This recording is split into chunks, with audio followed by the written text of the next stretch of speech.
All right, ladies and gentlemen. Maybe. What am I on here? There we go. All right, ladies and gentlemen. So this is our last week of analogies. Before we review and take our big test, this is our last new set of analogies that we'll get. So this week we have cause and effect and then degrees of intensity, and we'll talk about what that means. So like newsflash, guys, it's like so clear some of you are not listening to the video at all. In some of the ones where I said the right answer and you didn't get the right answer and it wasn't like a multiple choice, you're like, I did great. You're missing the teaching if you're not listening to the video, folks. This is the point of this. You're not in class. So if you're not doing well, and I can tell that you're not listening to the teaching, then that's the problem. My hair's like all over the place right there. So turn the volume on and listen. It's very clear when you don't. All right. So that being said, things to remember when solving analogies. As they've gotten trickier, our grades have really gone down with them. Analogies take thought. We started with some very straightforward ones. As they get less straightforward, they do take thought. Guys, you have to use the vocabulary knowledge that you have. You know when things, that's a noun word, that's a person, place, or thing. That's a verb. That's a thing that can be done. That's a describing word. I could use that word to describe something. It's an adjective. And then check your answer at the end. Does it make sense? You have to use your inner dialogue. I'm going to walk you through some of that again. So again, make sure that you are turning your volume on. All right, this week we're still focusing on analogies. This week we're going to have words that have a cause and effect relationship as well as those degrees of intensity. Our objective is to be able to solve these analogies. All right, so cause and effect analogies. These are analogies where something causes something or something is caused by something. All right, so let's try this.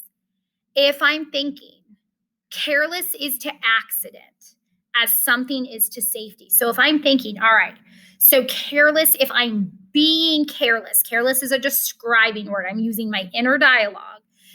Careless causes an accident. Me being careless causes an accident. So me being something, I have to use that same word pattern, causes safety or causes safety for me. Well, I think if I'm being careless, that's how I cause an accident. But if I'm being careful, that's how I cause safety. So in my mind, I think careful. And then that's correct. Now, again, if it's not multiple choice and you had something close, but if you just had care, that wouldn't necessarily make sense in the sentence. Me being care causes safety doesn't make sense. Me being careful. All right. Sunrise is to lightness as sunset is to, well, let's see, sunrise is caused by lightness or sunrise causes lightness? A sunrise causes lightness. If that is, the lightness is caused by the sunrise. So I need that same pattern. Sunset causes, well, if I'm thinking, what does it cause? And I want it to be the same word type, ness. Well, a sunset causes, what do you think? Darkness is what you should have had, not nighttime. That wouldn't fit the pattern. The sunset doesn't cause nighttime. Nighttime is just what is, but the sun setting does cause the darkness of nighttime. So you need a darkness. Blank is to yawning as itching is to scratching. Think this one out in your head. Sleepiness is what you should have had. Sleepiness causes yawning. Itching, something itching, causes scratching. All right. Pinch causes blank. Hug causes comfort. Well, a hug, if I'm using it as a noun, a hug causes comfort. A pinch causes pain is what you should have had. To pinch someone, a pinch causes pain is what that causes. And painful wouldn't be right. That's not the right word part. tornado is to destruction as cut is to. So as you solve this, you should have gotten bleeding. A tornado causes destruction. A cut causes bleeding. Not bleed, not blood. It doesn't cause blood. It causes bleeding. Just like a tornado causes destruction. It doesn't cause destruct. It causes destruction. All right, last one. Cold is to shiver as, guys, the answer is heat. Type in heat. If you are listening, you got the correct answer, not of hot, but of heat. Cold causes you to shiver. Heat causes you to sweat, not hot causes you to sweat. That doesn't make sense. Hot causes sweat. We're talking about the cold or the heat, not the hot. Hopefully you were listening. You got me giving you the correct answer. All right, so that was cause and effect. Now, degrees of intensity, guys, this is going to be tricky. Not tricky, but you're going to have to do some differentiation here. These analogies are very, very similar to synonyms. But in these, you can't just give any old synonym. They have to match in terms of their intensity. Meaning, am I going more than something or less than something? So if I have happy and exhilarated, well, that is more happy. Exhilarated is extremely happy. It's more happy. So whatever synonym I get for my next word has to be more of that. So you've got to make sure to maintain that. Either, well, this is happy, but it's more happy. So this is sad. I would need the word that is more sad. All right. So read each analogy carefully. Is the relationship more or less? And then solve. So mad is to irritated. Those are synonyms, but I've got to think, okay, mad and irritated. Well, irritated isn't quite mad. If I'm like, okay, you're really irritating me, that's usually before I get to, okay, now I'm mad because of this. So it's less mad. Mad and irritated mean about the same thing, but irritated is less mad. So I need good is to something that means still good, but like less good. So I'm like, if it's not quite good, it's not bad, it's less good, I might say it's okay. It's not quite good, but it's not bad. I can't put bad because irritated is still a form of mad. Think of that like shades of meaning. Wherever you are on the scale, you've got to be that same place. All right. I have crazy is to insane as blank is to filthy rich. And so if I'm saying, well, that's crazy, I mean, well, that's like kind of unbelievable. But if I say that's insane, like that's a higher degree of it. That is more crazy.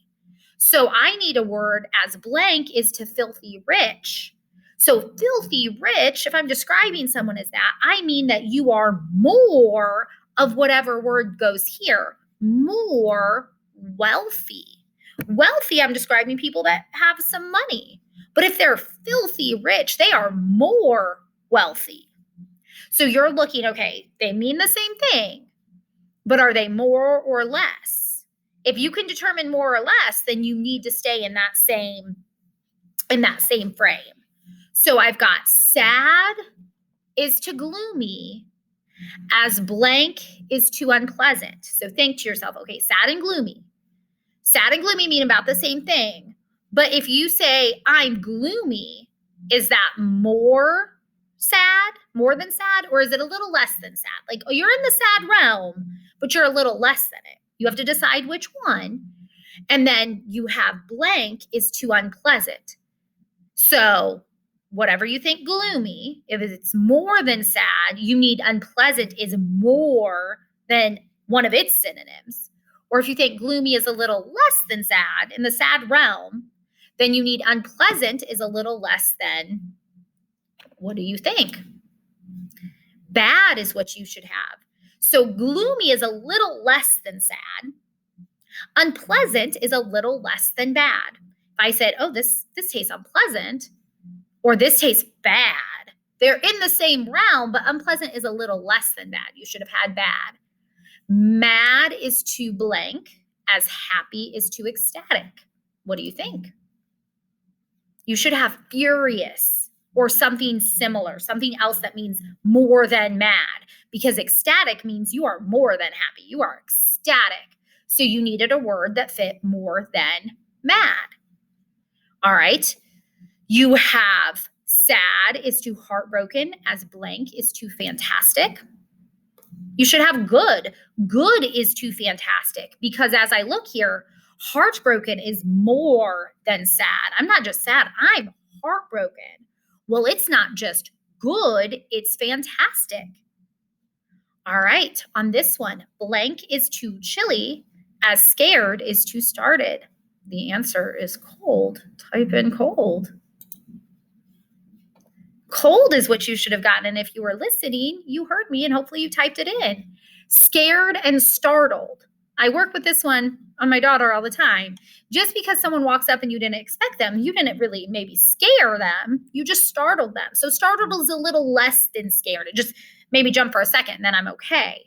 So chilly is a little less than cold. It's a degree of intensity. All right, final one. Beautiful is to cute as tiny is to small is what you should have had. Cute is a little less than beautiful. If I say beautiful or I say cute, cute still is in that beautiful realm, but it's a little less than beautiful. Small is a little less than tiny. All right, so that's the end of our lesson. How did you do? Were you listening? If you were listening, in the comment box, I want you to type spring break. In the comment box, you're going to type spring break. I'm trying to make sure my lips can't be read. Make sure that you were listening, that you think, you use your vocabulary knowledge, you use your thought patterns.